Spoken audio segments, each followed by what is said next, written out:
There is a profound silence that accompanies certain souls from birth, like a constant whisper that does not quiet even amidst the noise of the world. They live as if they carry a memory that cannot be explained by any ordinary biography. A type of inexplicable longing, as if they had been torn from a sacred place and temporarily forgotten who they are. From childhood, these individuals perceive reality with different eyes, feel the invisible, understand pains they have not yet experienced, and often feel out of place in the most common conversations. This is not about superiority, but spiritual sensitivity.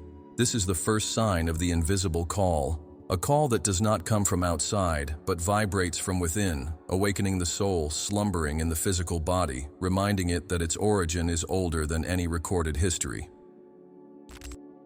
These souls often cannot fit into any system, neither religious nor academic nor social, because they are connected with something that cannot be named. They carry within them fragments of a forgotten language, a wisdom that seems ancient and at the same time new. This call is silent, but persistent. It can intensify in times of crisis, losses, or even in the most serene moments of introspection.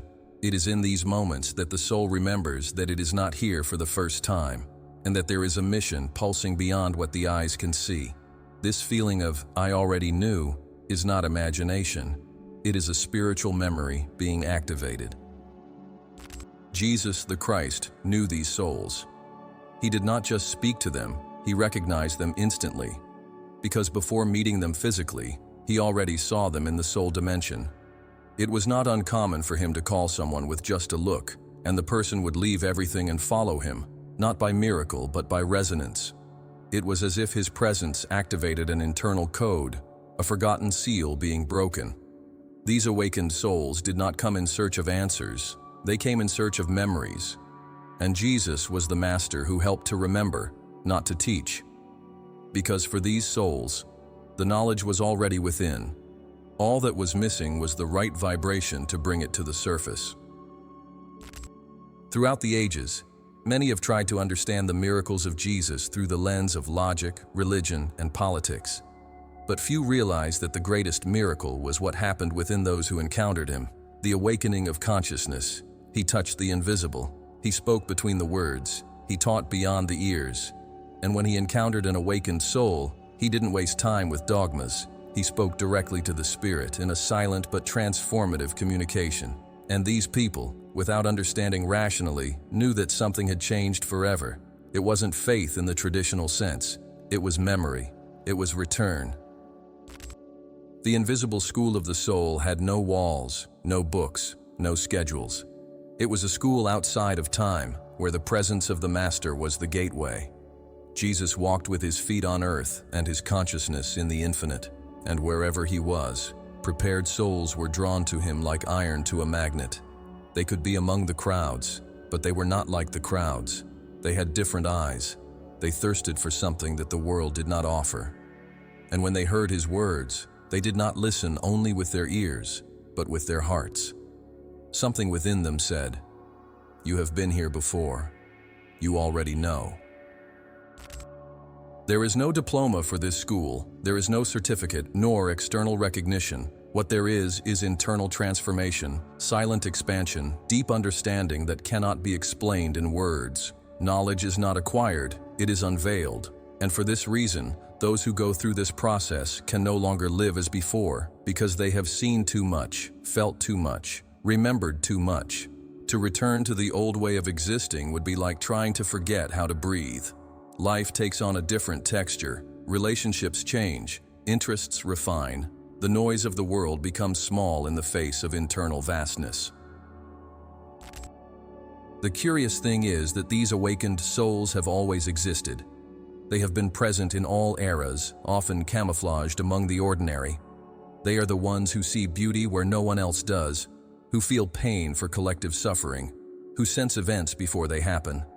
They are the ones who love deeply without needing guarantees, and who, even without understanding why, have always sought something beyond the visible. These are the invisible students of Jesus' school, a school that does not require enrollment, but listening. It does not require an oath, but presence. A school where time doesn't matter, because everything happens in the now. When Jesus said, "He who has ears, let him hear," he was not referring to physical hearing. He was speaking of the soul's listening, the inner sensitivity that recognizes truth without needing proof. Because spiritual truth is not argued, it is recognized, and those who belong to this school do not need to be convinced, just touched. And when that happens, nothing else can occupy the space that has been opened. It's as if the inside becomes too vast for the distractions of the world. It's a hunger for truth that can't be satisfied with superficiality. And for this reason, many of these beings, throughout their lives, feel lonely. This solitude, however, is not a mistake. It's a preparation, because in the silence of solitude, the soul listens more clearly. Jesus knew this, and that's why he retreated to the desert, to the mountain, to the sea. He understood that true teaching does not occur in the noise of opinions, but in the quietness of the spirit. And those who were ready found him in these spaces, not by chance, but by synchronicity. The meeting between master and awakened soul is never accidental. It is orchestrated in the invisible layers of existence. It's the reunion of consciousnesses that already knew each other outside of time. There is something sacred in the gaze of those who remember, a spark that ignites without needing a match. When Jesus looked into the eyes of these souls, he merely confirmed what they already knew, but had forgotten for a while. And this time was not a punishment, but a process, because it is in forgetting that the search begins, and it is in the search that the soul strengthens to receive what is already rightfully theirs. The invisible school does not teach in the common sense. It reveals. It dusts off the soul until the light shines unobstructed again. And this glow is the sign that the memory has returned. Over time, many of those who attended this school never spoke about it. Not out of fear, but out of reverence. They knew that certain things should not be spoken, but lived. They understood that true knowledge is not to be flaunted, but energetically shared. Jesus did not found religions, he awakened consciousness. And those who received this touch continued their lives as silent transmitters of eternal wisdom. Perhaps you are one of them. Maybe this video is not just information, but activation. Because if you've made it this far, it's not by coincidence. There's something inside you that's ready to remember. And now, perhaps that feeling that has always accompanied you makes sense. That impression that you already knew something that no one told you. That inexplicable attraction to the words of a master who lived 2,000 years ago, but who seems to speak directly to you today. It's not madness. It's awakening. It's the memory of the soul resurfacing. The invisible school never closed its doors. It just waited for you to remember where it is. And the path to it is not geographical, it's internal. It's in the silence of your heart that it waits for you. There is a layer of reality that does not bend to the linear logic of time. A territory where past, present, and future do not succeed in sequence, but coexist as simultaneous vibrations.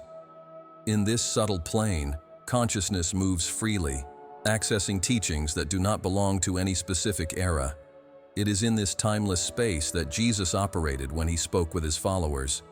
He did not teach as one who transmits new knowledge, but as one who awakens what was already dormant within those who listened. His teachings were not tied to the chronology of events, but moved on the parallel line of the spirit, directly touching the eternal that dwells in each being. Time, for him, was not an obstacle, it was a tool. For most, spiritual life is a climb through time. One starts ignorant, seeks learning, and gradually acquires wisdom. But for those with more sensitive eyes, Jesus revealed another reality, one where wisdom is already within, merely veiled by layers of forgetfulness. When he spoke of the kingdom of heaven, he was not pointing to a promised future, but to a state of consciousness that already exists in the now. This eternal now, as subtle as it is powerful, is the classroom of the invisible school. And in it, there is neither hurry nor delay. There is only the present moment as a gateway to the infinite.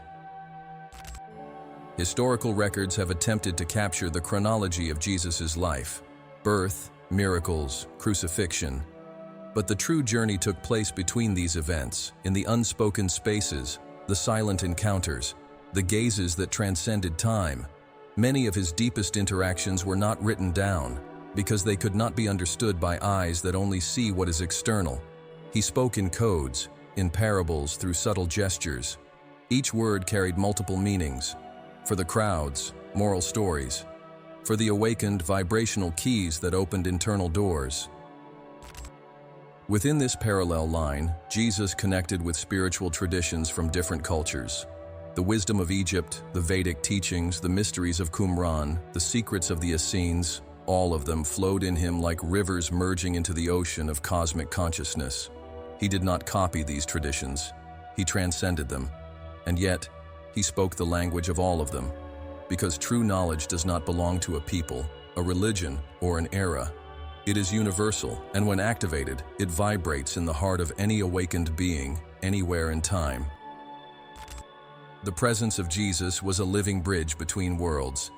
When someone approached him sincerely, it was as if time stood still. The dramas of the mind quieted, the questions dissolved, and the being was transported to the profound now, where all the answers already exist. It was in this space that he performed miracles, not as breaks in natural laws, but as manifestations of the real state of being, free from the conditioning of time and the illusion of separation. He saw the other as complete, even when everyone else saw sickness, misery, or sin. And this vision brought healing.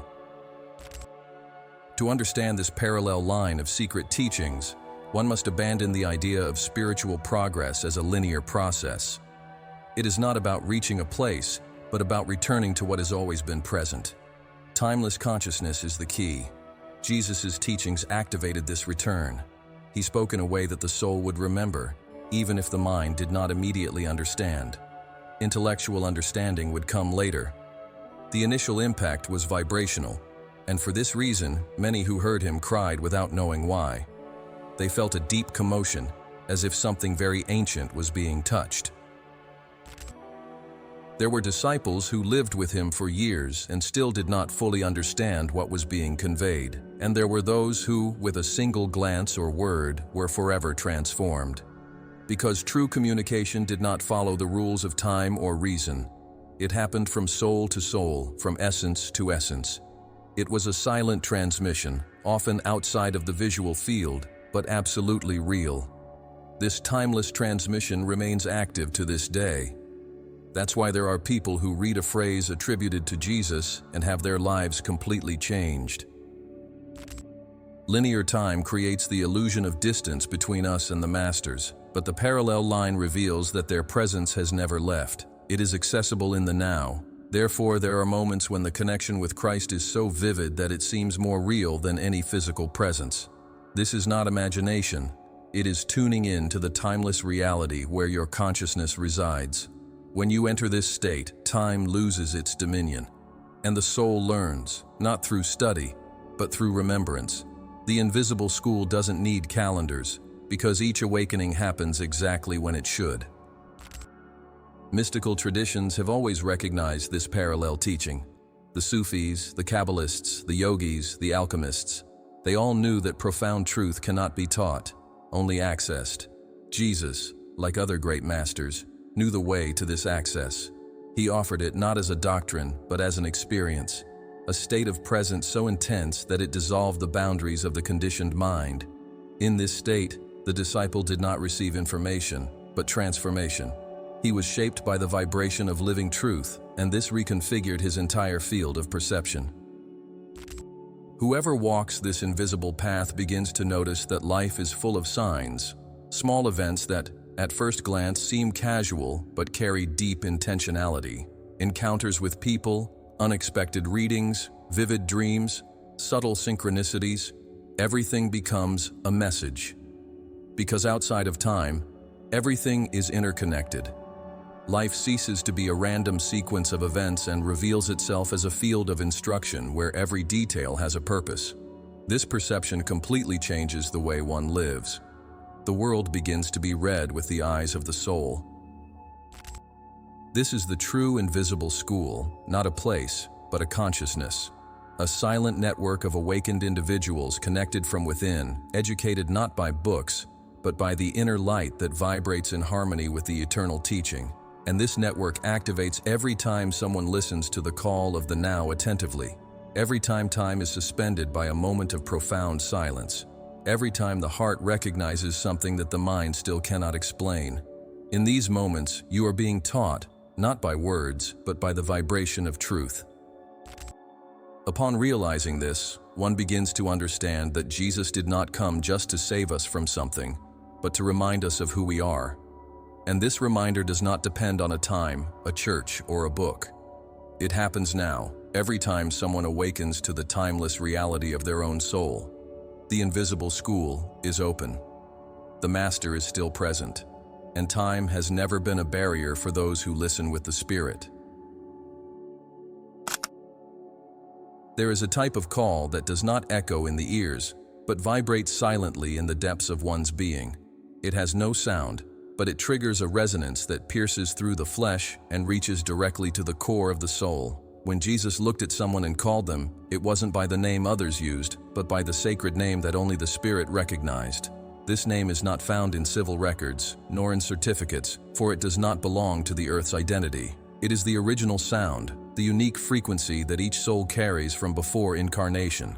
To be called by this name is to be reminded of one's own divine origin. It is an awakening that tears veils, dissolves illusions, and reignites the light that never went out, only was forgotten. This call was not made to everyone. Jesus saw beyond what human eyes could perceive. He recognized who was ready. It was not about merit, but about spiritual maturity accumulated over many lifetimes. The soul that had journeyed through internal deserts, that had crossed through dark nights, that had been shaped by pain and silence, was the one that resonated with the Master's frequency. When this soul heard the secret name, it could not resist. There was something stronger than fear, than doubt, than attachments. There was a truth that pulled it back home, even without knowing exactly where that place was. These souls were not chosen to hold positions or display gifts. They were called to remember, to awaken, to vibrate. And from this vibration, they became silent beacons in the world. Many of them led seemingly ordinary lives, but carried within them an activated spark that influenced everything around them. They didn't need to preach, convert, or convince. They simply existed differently. There was a peace, a depth, a gaze that welcomed and disarmed. They were like finely tuned instruments playing the melody from above amidst the cacophony of the world. Most of these people had never been in the scriptures because they weren't seeking notoriety. They didn't follow Jesus for the miracles or for the speeches. They followed because they felt they had finally been found. He spoke of things they had never heard, but which seemed familiar. He talked about an invisible Father, an internal kingdom, an unconditional love that didn't depend on worthiness. And upon hearing this, something within them resonated strongly, as if an ancient memory was activated. It was as if, at last, the internal exile had ended, and the soul returned to inhabit itself fully. This spiritual recognition was immediate. It didn't go through the mind, but through the subtle field of being. Jesus didn't offer certainties, he offered presence. And this presence touched the deepest levels of the other. It was a meeting of essences. When he said, "Follow me," it wasn't an order, it was a summons of the soul to itself. And whoever heard, understood, not because they had arguments, but because they felt they could no longer live as before. The call was too strong to be ignored.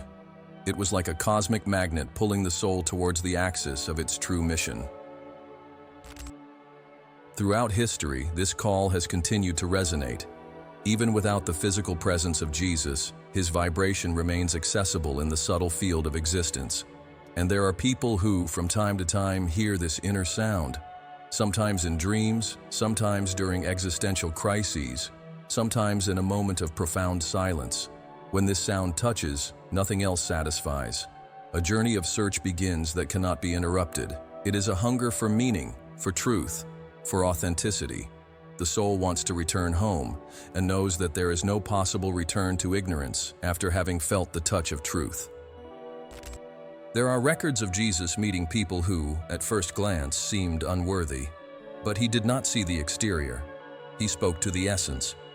He saw the diamond covered in mud and called it by the glow that existed beneath the dirt. It was this vision that transformed.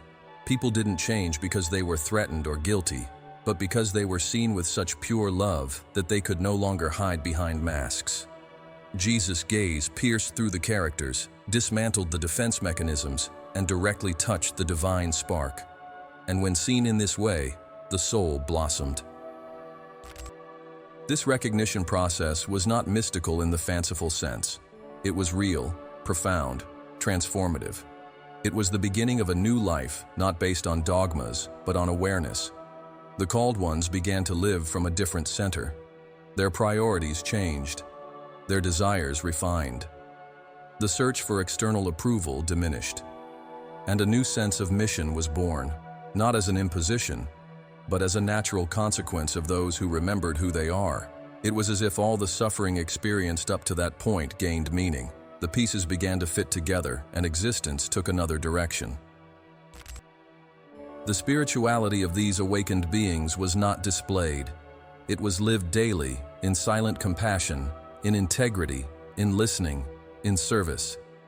They understood that the call did not make them special, but summoned them to the responsibility of radiating light amidst darkness.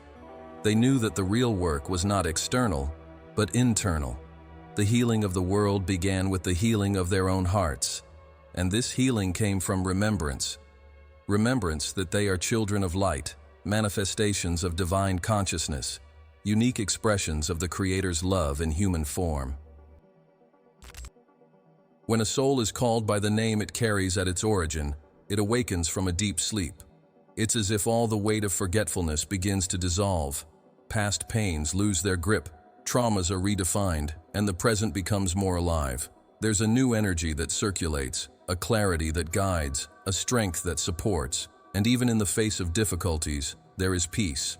Not a passive peace, but an active peace, grounded in the certainty that one is aligned with something greater, more real, more eternal. This name of the soul cannot be pronounced by just anyone. It is not revealed by techniques or formulas. It manifests when the being is ready, and when this happens, there is no doubt. The heart recognizes it. The body vibrates. Life changes. Because this call comes from a place where everything is truth, where everything is love, where everything is whole. And it is from this place that Jesus spoke. It is to this place that he pointed. Not with maps, but with presence. Not with explanations, but with love. And it is this love that even today continues to call those who are ready to remember. Long before any gospel was written, before sermons were repeated for centuries, there already existed a learning space that could not be documented, where the true essence of Jesus' teachings was transmitted without words, beyond the reach of the masses. It was in this space that the invisible curriculum unfolded, a series of silent revelations, accessible only to those whose souls had already surpassed the initial layers of awakening. Most listened to parables. Few understood the codes contained within them, because these narratives, so simple on the surface, were vibrational structures that held maps of the invisible. The initiates, those who already knew, listened with the spirit, not with the ears. And in each word, in each pause, in each look, a key was given, a layer of illusion was removed. This curriculum did not follow a conventional learning logic because it was neither sequential nor linear. It was organic, pulsating, adapted to the vibrational level of each being. Jesus taught by resonance, not by doctrine. He knew that, in the face of an awakened soul, a gesture, a silence, or a presence was enough. In these encounters, there was no display of power or argument over reason. There was communion. There was a mutual recognition that dissolved the separation between master and disciple, because the true teaching was not about accumulating spiritual knowledge, but about undoing what blocked the remembrance of what always was. The learning was, in fact, unlearning. Those who accessed this invisible curriculum were ordinary people in the eyes of the world, but extraordinary in inner depth. Their transformations were not noticeable, but they were definitive. They didn't receive titles, but were marked by a clarity that transcended the boundaries of language. They knew when to be silent when the world was shouting. They knew when to act when everyone else hesitated. They knew how to listen where no one else could hear, because they had been instructed in the dimension where the Spirit is sovereign. Jesus did not mold them. He revealed them to themselves. He removed the veil of illusion and made them look at their own light with courage. One of the most intense lessons from this curriculum was about the nature of reality. Jesus revealed that the visible world was not the real one. He said that the kingdom was within, and what the eyes saw was a shadow of the truth. To the initiates, this statement was not metaphorical, but literal.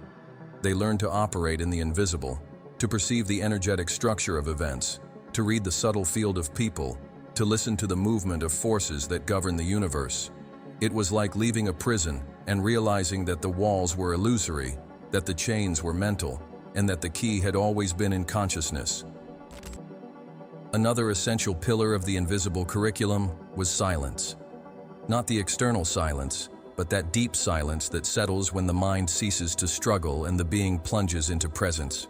Jesus would take his followers to secluded places, not for isolation, but so they could hear what only silence reveals. In the desert, on the mountain, in the garden, he created the space where the sacred could be heard. Because in the noise of the mind, there is no room for truth. And those who accepted this immersion into emptiness returned filled with clarity. It was in silence that the great lessons were absorbed, not as ideas, but as vibrations that transformed the structure of the soul. There were also teachings about death, not as an end, but as a passage. Jesus spoke of death not with fear, but with reverence. He taught that dying before dying was essential to truly live. The initiates were prepared to let their false identities, their attachments, their illusions die. It was a painful process, but liberating. The true initiation was not ritualistic, it was internal. The one who died to the ego was reborn as a channel of the divine presence. This was the true resurrection, not just of a body, but of consciousness. And those who went through this process carried a new light in their eyes, a serene firmness, an irreversible surrender. Pain was one of the most respected teachers in this curriculum. Jesus did not deny it, nor did he avoid it. He transmuted it. He taught that suffering, when traversed with awareness, became a gateway to expansion. The initiates learned not to flee from the shadows, but to illuminate them. They learned that the wound was the place where the light entered, as Rumi would say centuries later. It was not about glorifying suffering, but understanding its sacred function, and those who went through it with presence emerged with a wisdom that no book could offer. Another central point was presence. Jesus was the very embodiment of presence. Where he was, time stood still, thoughts ceased, masks fell, and the initiates learned to cultivate this same presence within themselves. They learned that they didn't need to do, but to be. That light didn't need to be defended, only radiated. That truth didn't need to be imposed, only embodied. And so they began to live with expanded consciousness, perceiving life as a field of divine expression. Their actions became prayers, their silences turned into teachings, their existence began to serve. In this invisible resume, there was also practice. Not external rituals, but everyday attitudes that anchored the spirit in matter. Attentive listening, genuine forgiveness, compassion without judgment, the welcoming gaze. All of this was spiritual practice. Jesus taught that the path was not in grand gestures, but in small daily faithfulness. It was in the way of looking, touching, walking, breathing. The initiates learned to be a living temple, where the divine could dwell and manifest. Spirituality ceased to be an idea and became flesh. There was also a subtle teaching about time. Jesus did not see it as a straight line, but as a spiral. He knew that everything happens when the soul is ready. Therefore, he didn't rush anyone. He offered the teaching, but respected each one's internal timing. He knew that truth, when forced, turns into dogma, but when it is embraced at the right time, it blossoms as wisdom. This deep respect for the soul's timing was part of the curriculum. It was the opposite of the religious rush that tries to convince. It was an absolute trust in the sacred process of spiritual maturation. Finally, there was the teaching about love, but not romantic, conditional, or emotional love. It was love as the creative force of the universe, love as the original vibration, love as a state of consciousness. Jesus was the embodiment of this love, and the initiates learned to become channels of this vibration. They learned that to love was not to feel, but to be. That love does not choose, does not divide, does not judge. It simply is. And when a soul aligns with this love, everything around it is transformed. This was the greatest teaching, the simplest, and the most difficult. Because only a soul that has already remembered itself can love like this. Much of what we know about the life of Jesus comes from records filtered through institutional interests and human limitations. Fragments preserved in texts that were often shaped to support religious structures, not to reveal the vastness of who he really was. However, there is a gap of approximately 18 years in his biography, the so-called lost period between his adolescence and the beginning of his public ministry, that remains shrouded in mystery. It is in this temporal hiatus that one of the most profound aspects of the Master's invisible journey resides: the travels outside of history. Travels not documented, but recorded in the vibrational memories of the earth, in the hidden archives of ancient spiritual schools, and in traditions preserved outside the walls of traditional Christianity. Journeys that took him beyond the borders of Judea in search of universal wisdom. There are apocryphal records, forgotten manuscripts, and esoteric traditions that suggest that Jesus, while still young, traveled through regions such as Egypt, India, Tibet, and Persia. In these lands, he is said to have been initiated into different schools of ancestral wisdom. In Egypt, amidst the remnants of the mysteries of Isis and Osiris, he would have learned about the cycles of death and rebirth. In India, with Vedic masters, he would have delved deeper into meditation, the transcendence of the ego, and the perception of the unity of all things. In Tibet, in the silent monasteries, he would have learned about compassion and detachment, developing practices of presence and silence that would later shape his way of teaching. These journeys were not spiritual tourism. They were part of a precise and deep preparation, guided by a divine intelligence that was shaping him to become the convergence point of all wisdoms. The schools that welcomed him did not see Jesus as an ordinary student. They recognized in him an old soul, an already awakened being, coming from other planes with a specific mission. What he sought in these lands was not learning in the common sense, but activation. He did not go there to accumulate knowledge, but to remember. Each place, each encounter, each ritual served as a key to unlock aspects of his own purpose. He was not shaped by doctrines, but touched by vibrations. Wherever he went, he also awakened those who were ready. It was a silent exchange, a dance of consciousnesses. During these journeys, Jesus experienced not only external events, but primarily internal voyages. He traversed deserts, caves, mountains, and enduring nights of solitude which were not punishments, but rituals of purification. He confronted his fears, dissolved identities, crossed layers of the collective unconscious, and accessed multidimensional realities. He learned to die while still alive, to surrender completely to the invisible, to disappear as an ego so that the inner Christ could emerge. This initiatory death prepared him to withstand the energetic impact of what was to come. Because to carry the light of the world, one must first completely empty oneself of illusion. That's why, when he finally returns to the public scene, he is no longer just a man. He is a presence, a consciousness that transcends time and space, speaking with simplicity, but with an authority that no school in the world can offer. His words are seeds that are not confined to the moment of speech. They vibrate beyond, activate, reorganize, awaken. And all of this was only possible because he prepared himself away from the world's gaze, in the folds of history, in the spaces between records. His strength does not come from visibility, but from the invisible, from what was not told, but was lived deeply. During these journeys, Jesus came into contact with traditions that understood the human being as a universe. He learned that the body is a temple, the mind is a bridge, and the spirit is the real source. He learned that suffering is a tool for transmutation and that external reality is a reflection of the inner landscape.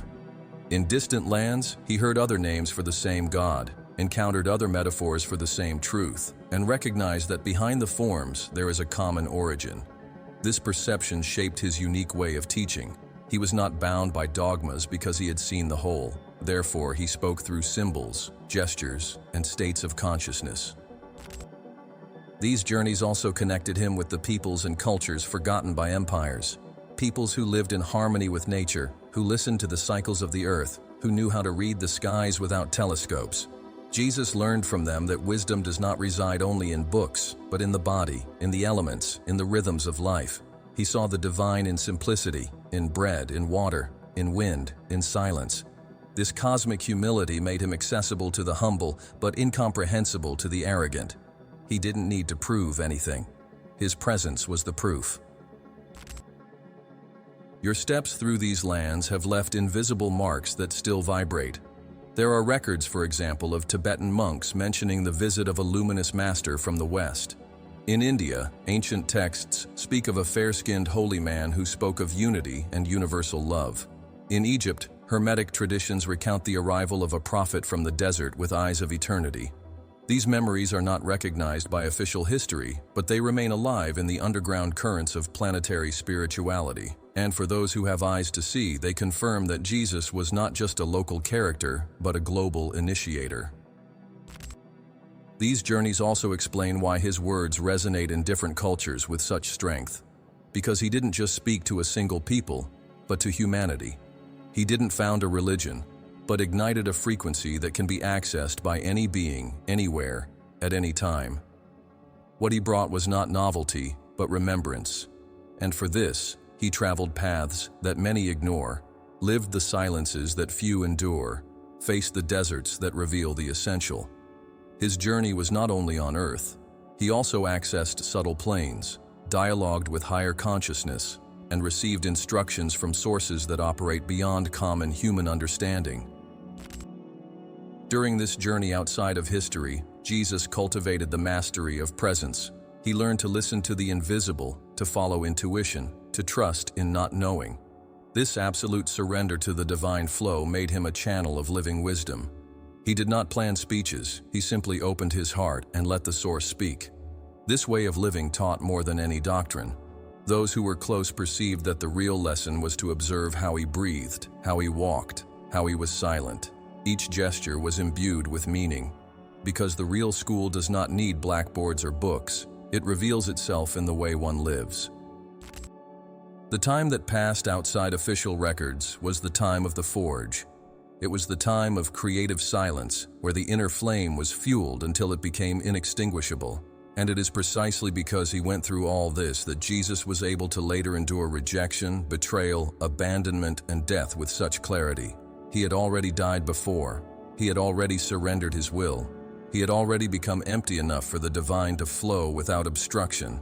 Therefore, his mission was so powerful, because it wasn't about him, it was about the presence he allowed to manifest through him. This hidden dimension of Jesus' life is still one of the most misunderstood today. And yet, it is within it that the key lies to understanding him not as an idol, but as a mirror. He did not come to be worshipped, but to show what is possible when one lives in complete communion with the sacred. His journeys outside of history are an invitation for each of us to also dare to step off the predictable paths, out of our comfort zones, away from ready-made narratives, to enter our own deserts, to seek our own mountains, to listen to the silent call that leads us to a truth that no word can contain. Among the great mysteries that surround the journey of Jesus, perhaps the most enigmatic is that of the invisible disciples, those who do not appear in the scriptures explicitly, but whose silent presence was essential for the support and dissemination of the Christic vibration. These were the guardians of silence, men and women who, unlike the public apostles, did not have the mission to teach with words or build religious communities. Their task was to keep alive the purity of the original teaching in its highest and most subtle forms. They acted as spiritual anchors, pillars of energy, caretakers of the invisible. They remained behind the scenes, away from fame, noise, and persecutions. But they were deeply active on a vibrational level, supporting what could only be transmitted in silence. These initiates knew that the essence of Jesus' teachings was more vibrational than discursive. They understood that behind the parables and healings, there was an energetic transmission that could only be grasped by attuned souls. They were trained, not just through words, but through silent coexistence, attentive listening, and observation of presence. They knew how to read what was left unsaid. They could feel what was not shown. Every look, every gesture, every silence from Jesus was for them a chapter of revelations. And this learning was safeguarded with profound reverence, as they understood that to desecrate the sacred is to try to explain it too much. The mystery does not explain itself. It incarnates. Among these guardians were figures such as Mary Magdalene, Nicodemus, Joseph of Arimathea, and other names forgotten by official history. Mary Magdalene, for instance, was much more than a follower. She was an initiate into the deepest mysteries, someone whose soul had been prepared in other lives to receive and safeguard the codes of Christ consciousness. It was in her that Jesus confided silent revelations, disclosures that could not be handed over to the 12. Nicodemus, a member of the Sanhedrin, would secretly come to listen to him, recognizing in the Master a light that exceeded the structures of Judaism. Joseph of Arimathea, an influential man, discreetly used his power to protect and preserve the body and the message. These individuals did not operate on the stage. They supported the entire theater. These initiates knew that the power of light can only remain pure when preserved from the gaze of the unprepared masses. They were not spiritual elitists, but energetic realists. They knew that certain teachings, if given to unpolished hearts, would be twisted, used as instruments of power, and transformed into control systems. Therefore, the invisible school did not oppose the crowds, but simply hid from them. It was like a protected spring, not out of fear, but wisdom, to ensure that the water was not contaminated before reaching the thirsty. The role of these guardians was not to teach in the traditional sense, but to radiate. They kept alive the vibrational field that Jesus had anchored on earth. Their lives were like silent antennas connected to the source. Wherever they were, they created fields of coherence, spaces for healing, portals to access the invisible. They did not preach, but transformed environments just with their presence. They did not debate, but dissolved conflict with a glance. They did not seek recognition, for they knew that true light does not need applause, just expression. And this expression occurred in the way they lived, breathed, listened, existed. Among these beings, there was a pact of silence, a sacred agreement not to disclose what could not yet be understood. They knew that every premature revelation is a spiritual abortion, that forcing the light to show itself disrupts the rhythm of the germinating seed. Therefore, they preferred the shadow, anonymity, simplicity. They were among the peasants, among the healers, among the artists, among the wanderers. Some never publicly pronounced the name of Jesus, but they lived according to his frequency. The invisible school did not need advertisement. It perpetuated itself by vibration, by attunement, by silent love. Many of these guardians continued their mission after the physical death of the Master. They spread out to different regions, carrying with them fragments of presence, seeds of light, pieces of the Christ frequency. Some went to Egypt, others to Gaul, while others took refuge in secret communities where teachings were passed from mouth to mouth, from heart to heart. There were no texts, only presence. There were no temples, only gatherings. There were no liturgies, only vibration. It was the purest form of Christianity before Christianity existed as a religion, a living spirituality, without hierarchy, without priesthood, without dogma. The guardians of silence also knew that their mission transcended time, that it did not end with the death of the body, nor with the end of a generation. They knew that in each era of humanity, awakened souls would arise, hearing the same call, feeling the same restlessness, seeking the same light, and that, in these moments, the vibrational field of the invisible school would reactivate, connecting consciousnesses at different points on the planet. Each one being like a lit candle, touching other candles, until a constellation of light was formed on Earth, without anyone knowing exactly where it began. Silence was, for them, more than just the absence of sound. It was a state of being, an inner space where the soul meets the sacred without intermediaries. They knew that true silence is not passive, but filled with presence. It is in silence that truth speaks. It is in silence that healing occurs. It is in silence that the Spirit teaches. Therefore they cultivated retreat, introspection, deep listening, not for isolation, but for connection. They knew that the deeper they delved into themselves, the more they opened portals to the whole. And so, they became bridges between heaven and earth, between the invisible and the visible. Modern humanity, so obsessed with noise and speed, barely understands the power of these initiates. It confuses silence with omission and invisibility with weakness.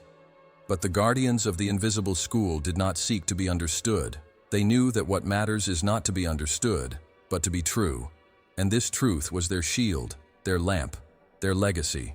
They lived as anonymous poets of the soul, writing verses not found in books, but in the silent transformations they provoked in the world around them.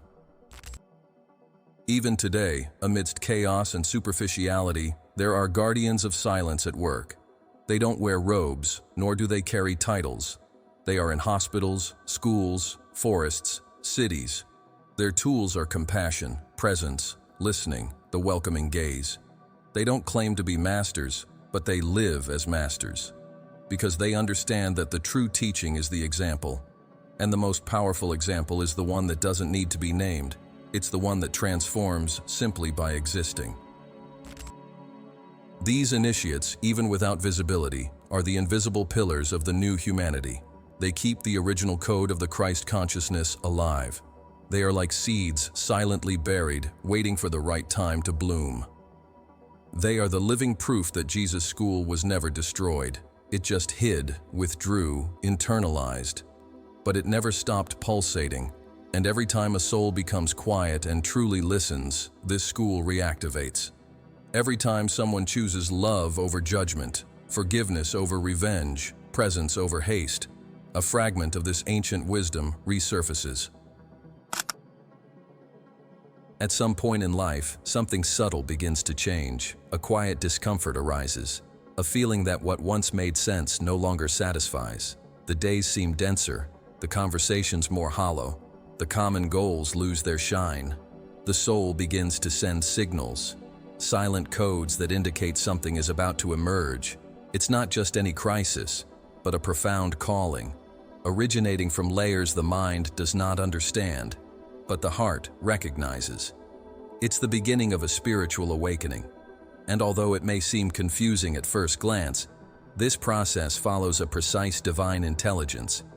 It's a summons made not to reason, but to essence. And for those who listen sincerely, a new reality begins to unfold. The codes of the soul are not visible to the common eye, but are unmistakable to those who feel them. They can manifest in the form of recurring dreams, synchronous encounters, sensations of déjà vu, premonitions that come true, or a deep yearning for something nameless. They may arise as a restlessness in the face of others' suffering, or as an inexplicable attraction to spiritual themes, ancient symbols, specific places, or distant cultures. There is no fixed pattern, as each soul has its own language. But what unites all the awakened is this sensation that something is calling them back home, a home that is not physical, but vibrational. This call may come during times of intense pain, a loss, an illness, a rupture, not as punishment, but as a mechanism for realignment. Suffering, when viewed with spiritual eyes, becomes the trigger that breaks the automation of unconscious existence. It interrupts the blind repetition of habits and invites introspection. Many of those who now walk the spiritual path began their journey after everything fell apart. Because sometimes you need to lose your footing to remember that you can fly. Pain, although difficult, is one of the soul's most direct languages. When used wisely, it transforms into a gateway to the sacred. Throughout history, spiritual masters, including Jesus, have pointed to these signs as revelations of the invisible. Jesus often said, "He who has ears to hear, let him hear." He was not referring to physical hearing, but to the listening of the soul. He spoke in parables because he knew that truth should not be delivered as an imposition, but as a provocation. The codes he delivered could not be deciphered literally. They needed to be felt, lived, internally traversed. And those who were already in tune understood not with the mind, but with their whole being. It was a listening that was not located in the ears, but in the vibrational heart. One of the purest ways to recognize awakening is through the emergence of a new sensitivity. Sounds, smells, emotions, and presences begin to be perceived differently. The noise of the world starts to bother, and silence becomes a refuge. The soul begins to seek spaces of solitude, not for escape, but out of necessity. It's as if it needs silence to reorganize its frequency. There is also an expansion of perception. Situations that previously went unnoticed now reveal profound layers. Reality ceases to be one-dimensional. Everything begins to have a hidden meaning, a message behind the form. This sensitivity is, in fact, the fine-tuning of spiritual senses. During this process, invisible tests also arise, moments when everything seems to be challenged, beliefs, relationships, chosen paths. They are like internal trials that test the consistency between what is felt and what is lived. The universe, as a silent master, places the individual in situations where they must choose between staying in the safety of the known or venturing into the unknown of truth. These tests are not meant to punish, but to strengthen. Each choice made consciously is a step further in integrating the soul with the body. Each renunciation made out of loyalty to inner truth is a vibrational victory. Dreams, during this period, become precious tools of revelation, symbolic images, encounters with beings of light, sensations of flying, of dying and being reborn. All this can indicate the internal reconfiguration that is taking place. The unconscious, activated by the soul, begins to project onto the dream field the fragments that need to be integrated. Some dreams are memories of other lives, others are direct guidance, others are purifications. For the awakened, dreaming is not a nighttime pastime, but an active spiritual work field. Each detail may contain a key, each symbol a mirror of the soul. Another clear sign of awakening is synchronicity. Repeating coincidences, numbers that appear frequently, phrases that answer unspoken questions, people who appear at the exact right moment. These manifestations are not random, but the language of the field. They are messages from the universe saying, "You are on the right path." The more a being aligns with their truth, the more the external world reflects this inner harmony. Life begins to conspire in your favor, not by magic, but by vibrational coherence. The field responds to the frequency we emit, and the soul's codes are translated by the universe in the form of synchronicity. Intuition also sharpens. It emerges as a serene certainty that precedes logic, a knowledge that was not learned but simply presents itself, an inner compass that points directions even when everything seems uncertain. Trusting this intuition is a fundamental part of the journey. It is what guides us in moments when there is no map. It is what protects, directs, confirms. Jesus fully trusted his intuition because he knew it was the voice of the Spirit, and he taught with his own life that listening to this voice is safer than following the advice of reason corrupted by fear. Over time, this process of awakening stabilizes and deepens. The individual begins to live with more presence, more lightness, more coherence. The inner truth becomes a compass, and fear loses its power. Relationships change, not because the other person has changed, but because the frequency has changed. The awakened one begins to attract people, situations, and experiences that resonate with their new vibration. There's no longer a need to struggle to belong. They begin to understand that they are part of something larger, connected to a loving intelligence that silently guides them. This sense of spiritual belonging is one of the greatest gifts of awakening. At this stage, the being no longer seeks an external savior. They understand that the Christ who came into the world also dwells within them. That Jesus did not come to be worshipped, but to be a mirror. That the signs of the soul do not point outward, but inward. That the codes are portals, and each one carries the key to their own temple. Spirituality ceases to be a practice separate from life and becomes life itself. Each breath becomes a prayer. Each gesture, a teaching. Each silence, a cathedral. Recognizing the signs of awakening is thus an act of courage and humility. courage to let go of what no longer serves, humility to accept that you don't know everything, and willingness to journey even without guarantees. Because awakening is not a destination, but a continuous journey. And on this journey, every true step is a victory. Every fall, a lesson. Every silence, a revelation. The codes of the soul continue to be emitted, and those with eyes to see, ears to hear, and a heart to feel will recognize them. Because in the end, the greatest sign of being awake is the unwavering certainty that life, in its essence, is sacred. Far beyond the miracles that touch the body, the sermons that nourish the mind, or the parables that challenge the listeners, there was something even deeper happening within Jesus' inner circle, the preparation of a collective field. A silent and energetic transmission intended for those who were ready to sustain, extend, and expand the Christ consciousness in the world. Jesus understood that his physical presence would be brief, but the work he brought needed to cross centuries, cultures, and withstand distortions. For this, it was not enough to teach ideas or perform healings. It was necessary to activate souls, tune them to each other, unite them by a vibration that would survive time and institutions. This was how the gathering of the awakened was formed, an invisible community, not tied to geographies or lineages, but connected by frequency and purpose. This meeting did not take place in formal temples, nor did it depend on titles or rituals. It happened in simple moments, often in silence, on the fringes of everyday life. Around a bonfire, on walks through olive groves, in shared glances under the Galilean sky, or in the breaking of bread. On these occasions, something happened that transcended human understanding. The energy fields intertwined, and a collective field was formed, a field that could sustain, guard, and multiply the Christic presence.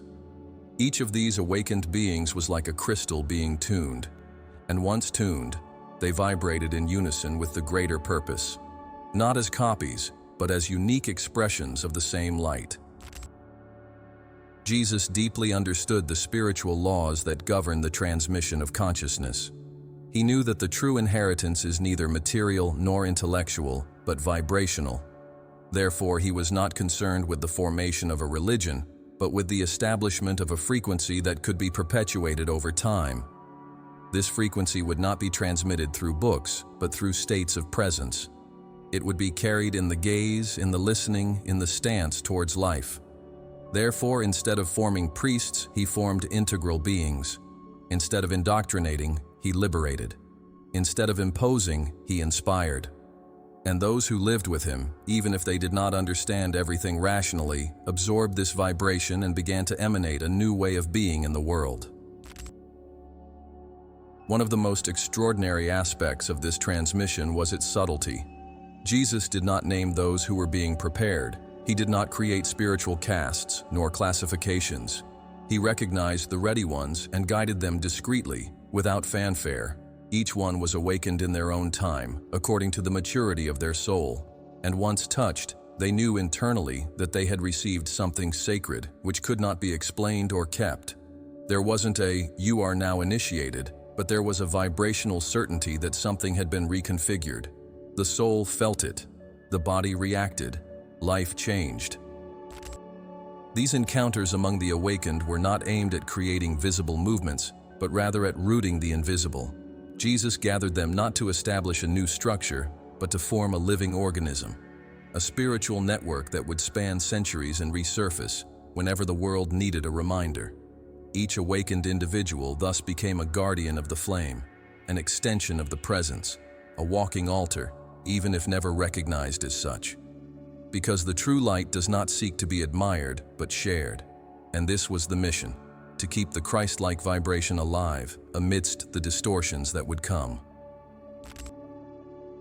The transmission of Jesus was not only through words or explicit teachings, it was facilitated through shared experiences, profound silence, subtle touch, non-judgmental coexistence, unconditional acceptance.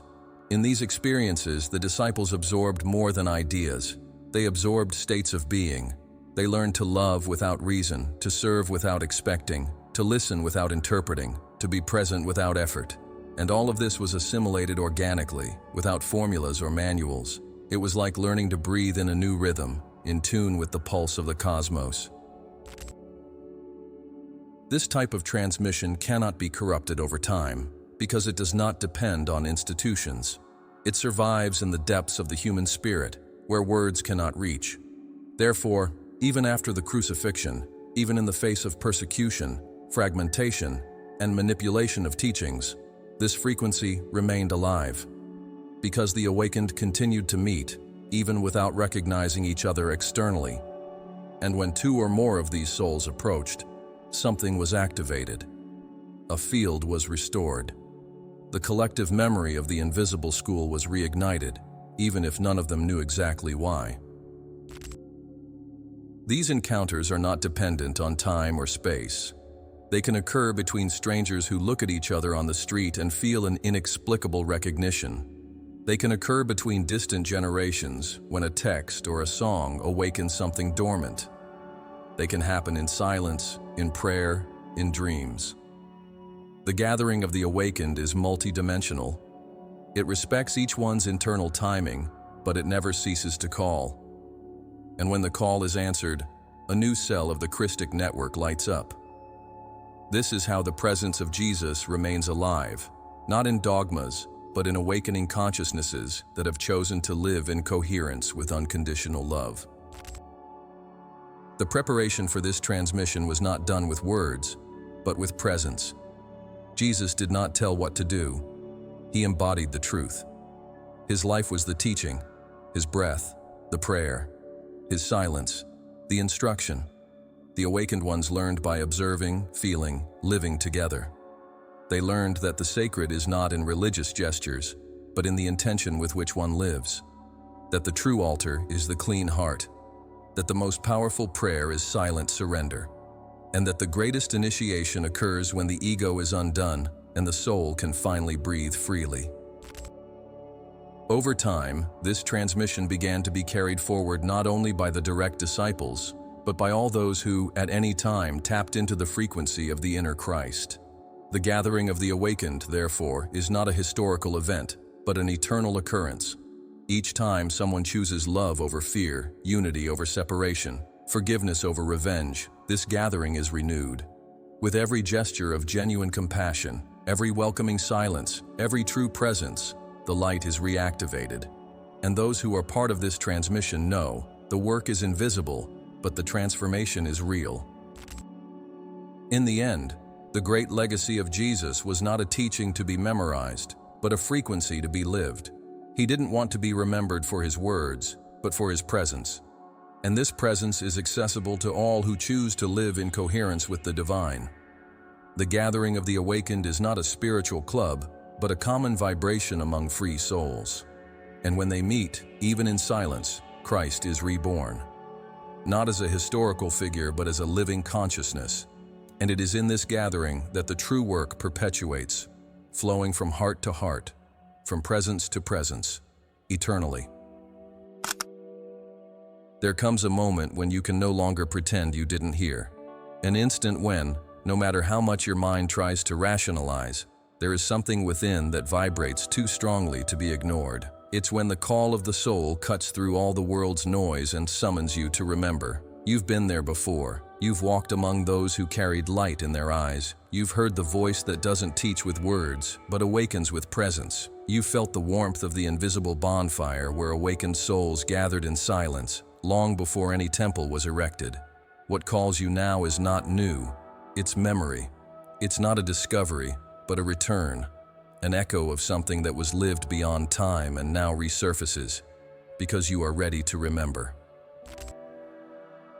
This knowledge did not come to you by chance. It is not a product of coincidence, nor is it being accessed as mere spiritual entertainment. It presents itself now because there is something in your journey that has matured, a cycle has been completed, and the soul is ready for a new level of clarity. The veils begin to fall because you can now see with the eyes of the Spirit. The words touch, not because they are new, but because they resonate with a wisdom that has always been dormant within you. The sense of familiarity that floods you as you listen is the hint that this content is not being learned, but remembered, and that changes everything. Many spend their lives seeking answers externally, accumulating knowledge, theories, practices. But there comes a time when all of this proves insufficient, when the soul cries out for truth, not anymore as information, but as a living experience. It is at this point that the signs intensify, that encounters become more meaningful, that synchronicity manifests as everyday language. The universe begins to conspire in favor of your reconnection, and what once seemed distant becomes near. What was symbolic becomes tangible. The invisible takes shape within, and everything starts to make sense with a clarity that cannot be explained, only felt. Jesus knew these moments would come. He spoke not only to those in front of him, but also to those who would come centuries later. His words crossed the boundaries of time because they were imbued with presence.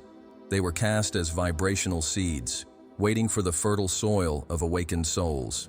Now, perhaps for the first time, these seeds are germinating within you. And what is blooming is a silent recognition that you were already part of this story long before you knew its name or context. You're not finding this knowledge, you're being found by it. Life, in its infinite wisdom, constructs the path impeccably. Everything that seemed like a mistake, delay, pain, or confusion was, in fact, part of a subtle architecture that brought you here. Each experience, each rupture, each silence served to empty you of the illusions necessary so that now this content could enter. If it had come earlier, perhaps you would not have been ready. If it came later, perhaps you would have missed the moment. But it arrived exactly when your frequency opened to receive it, because there is a right time for remembrance, and yours has arrived. This calling that you feel right now doesn't ask for haste nor perfection. It asks for presence. It doesn't demand that you become a master overnight, but that you are willing to live with more truth. It asks you to make room for silence, to slow down your mind, to listen to your body, to trust your intuition. It asks you to realize that everything you need to move forward is already within you. The map is engraved in your soul. The keys have been placed in your consciousness. Now is the time to use them, to allow yourself to be guided by this internal compass that points, not outward, but inward. The invisible school of the soul has never disappeared. It simply withdrew from the noise to preserve its purity. And now, with the spiritual maturation of many souls like yours, it reactivates, not with marketing, not with structures, but with presence. It starts to pulse again in the hearts of those who are willing to live authentically, to love wholeheartedly, to serve humbly. The school does not need to be sought. It finds you when you vibrate on its frequency. And this encounter changes everything, because it doesn't give you answers, but reconnects you with the source where all the answers already exist. The world needs your remembrance. Not more speeches, nor new ideologies, but people who live deeply. Those who inspire not by what they say, but by who they are.